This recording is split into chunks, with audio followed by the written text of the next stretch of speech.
warahmatullahi wabarakatuh.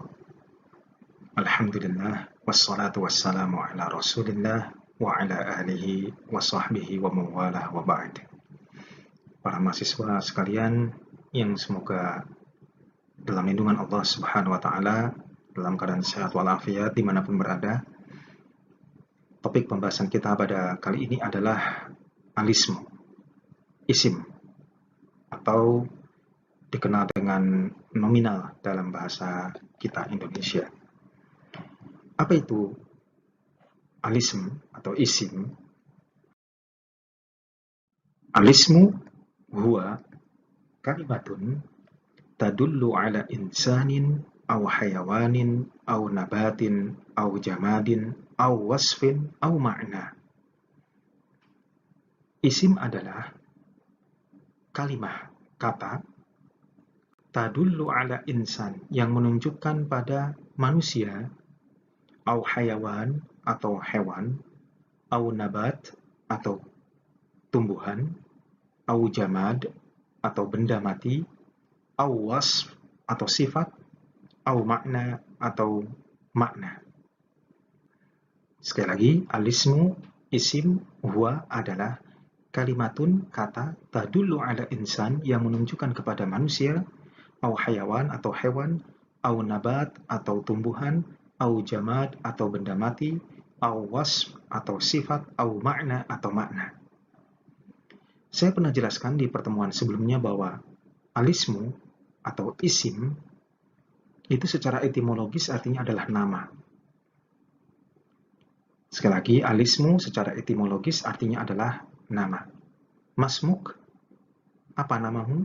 Nah, kemudian kita sudah bahas definisi isim yang simple ketika kita membahas tentang anwa'ul kalimah atau macam-macam kata. Kita definisikan waktu itu bahwa isim adalah kalimatun yusamma biha insanun aw syai'un akhar, yaitu suatu kata yang dinamai dengannya manusia atau sesuatu yang lain. Nah, definisi yang ada di depan kita saat ini definisi yang lebih detail, lebih rinci. Ya, bahwa isim adalah kata yang dinamai dengannya manusia, hewan, tumbuhan, benda mati, sifat, ataupun makna. Nah, isim itu juga terbagi menjadi beberapa macam. Nah, jadi pembahasan kita selanjutnya adalah anwa'ul ism. Berdasarkan definisi tadi yang sudah kita bahas, isim itu terbagi menjadi pertama, insan, manusia, dan kedua, hayawan, hewan, ketiga, nabat atau tumbuhan, keempat, jamad atau benda mati, kelima, wasf atau sifat, dan keenam, makna. Pertama, insan atau manusia. Contohnya Khalidun wa Fatimah, Khalid dan Fatimah. Jadi ketika ada seorang yang dinamai dengan Khalid atau Fatimah, maka itu dikategorikan sebagai isim kategori insan atau manusia. Yang kedua, hewan. Contohnya Thawrun wa Jamal. Thawr, banteng atau kerbau, wa Jamalun dan unta. Keduanya adalah jenis hewan. Maka Thawrun wa Jamalun ini adalah isim kategori hayawan atau hewan. Ya. Yang ketiga, isim kategori nabat, tumbuhan. Misal, contohnya tomatim wa khiyar. Tomatim, tomat, khiyar, mentimun. Ya. Keduanya jenis sayur-sayuran. Nah, keduanya masuk dalam kategori isim, kategori nabat.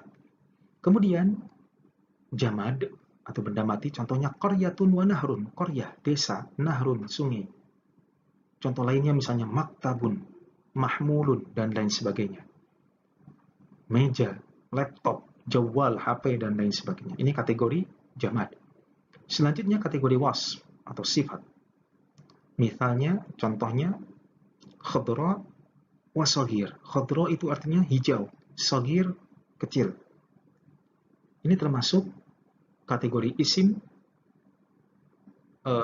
jenisnya wasf, sifat. Besar, kabir, kemudian jamil misalnya, dan lain sebagainya. Dan terakhir, isim kategori makna, contohnya nasyat, kegiatan, aktivitas, amal, pekerjaan.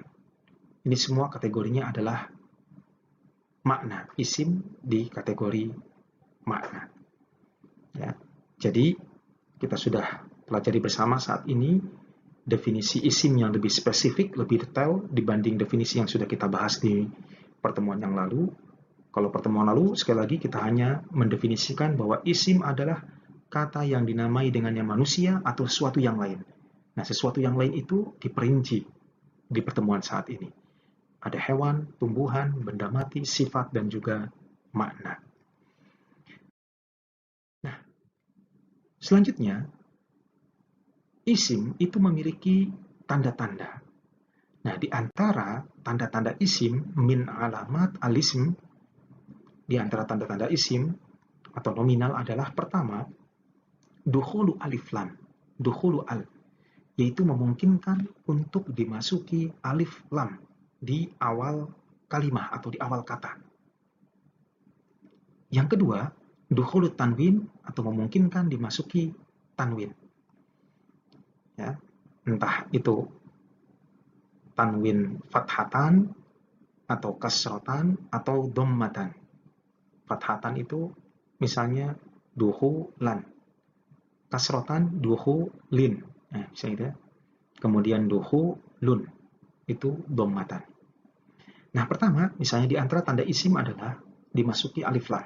Contohnya at-talibu. At-talibu. Nah, ini kita perhatikan kata talib itu bisa dimasuki alif lam menjadi at-talibu. Mahasiswa. Jadi kalau kita ingin tahu misalnya, kita mendapati satu kata, misalnya at-talib. Ini isim atau fi'il atau harf. Bisa kita pastikan bahwa ini adalah isim. Kenapa? Karena dia bisa dimasuki alif lam. Ya. Bisa dimasuki dengan alif lam.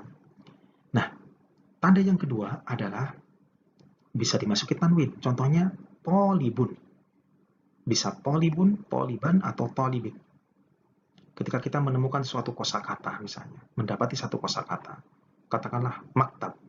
Ini isim bukan ya? Coba, bisa dimasuki alif lam tidak? Bisa, al-maktab.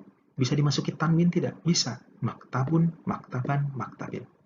Karena kalau fi'il atau harf tidak bisa dimasuki alif lam dan tidak bisa dimasuki tanwin.